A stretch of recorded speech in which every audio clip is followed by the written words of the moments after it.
Oh, Mitchell from right over there Hi, Mitch. asks, can I talk a little bit about the enemy variety point that I make in my review?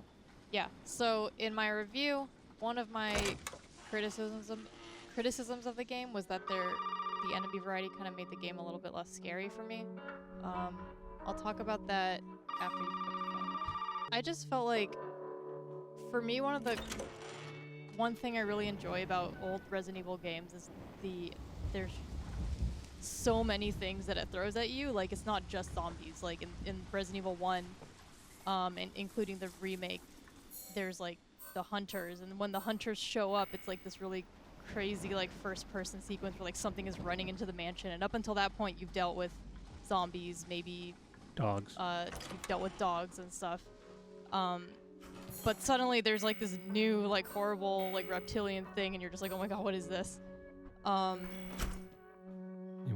and I mean, it ties into the story, right? Like what Umbrella was doing and stuff. Like there's giant spiders, giant snakes, giant scorpions in Resident Evil 0. Yeah, like I get. I just. Oh, sorry. Continue. No, I'm sorry. It's just like I wanted there to be more surprising things. Like when something new that you've never seen before leaps through a window, you're just like, how do I deal with this now, right? And that's all. That's what makes Resident Evil scary, is like, how do I deal with this new situation? So it wasn't even just enemy types. It was like, you know, in Resident Evil, you know how to deal with zombies. You know, like your first hour in, but suddenly now in the remake, there's the running zombies and the crimson heads, and in Resident Evil 0, once you get to the lab, there's like all manner of like horrible things that Umbrella has created, and you're just like, how do you deal with these new things? And I think that amount of variety, it makes the game a lot scarier, and it also makes the game a lot more surprising, and it allows for more situations to be scared, I guess, if that makes sense. I definitely agree with you. I can see why we didn't get a lot of enemy types from the story point of view. Right. But I still feel that I think they could have thrown like a curveball and go like, hey, you're almost towards the end of the game. You've gotten comfortable killing these molded things. What if we throw this thing at you? And then like have some support why that thing is there. And I think, like, to be fair, that's kind of what like the crawling ones are and the ones that vomit acid are and stuff. But then they also like, it wasn't really like, I didn't know. I knew what to do. Like I saw them like, oh, I just shoot them like I know they're zombie, and then they went down. Also, the one that vomits acid too, like the way it's introduced is in a contained setting. It's like a boss fight essentially, and it's just like, here's this new thing we're gonna show you, instead of like, do you remember in Resident Evil 4, the first time you see a regenerator? I remember watching that video and going like, why would you ever? Yeah, like, that was a really good reveal. And stuff, and there was no moment like that in this game, really, where I was just like, oh my god, what do I do? I'll have a lot more ammo. Also, there's like loading screen tips that reveal a little bit too much. And so like for the vomiting zombies, it tells you like, well, they're not zombies, but the vomiting molded whatever, it tells you how to deal with those ones. Yeah, I put together a wiki article on like things the game doesn't tell you. I took one of those things from something that does tell you, but only after you die.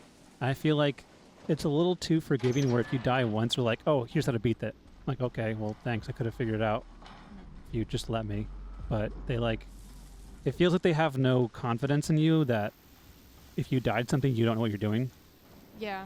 And they did it for puzzles and for like boss encounters. I feel like they could have done the thing Metal Gear Solid does, where if you die too many times in a row, they say like, hey, listen. Yeah. Do you need to take this down a notch for this part or something?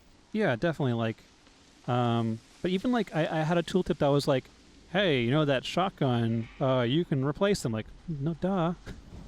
They tell you how to do the weight-based shotgun thing? Yeah. See, no.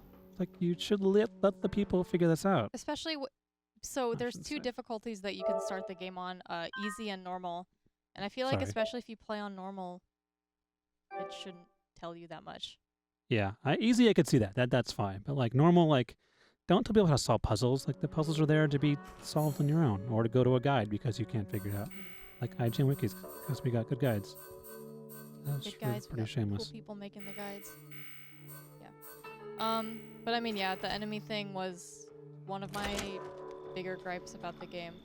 And I mean, obviously there's like the bugs and stuff too, but the only reason I don't really count the bugs as an enemy is because they felt more like an obstacle. Yeah. Than anything. Like, they don't have any kind of distinct personality like the Molted do. They don't even really have a place in the story besides like Margaret likes bugs. Oops. Press the button. There we go. I was looking for that button. Yeah, I hope that helps explain that point I made in the review.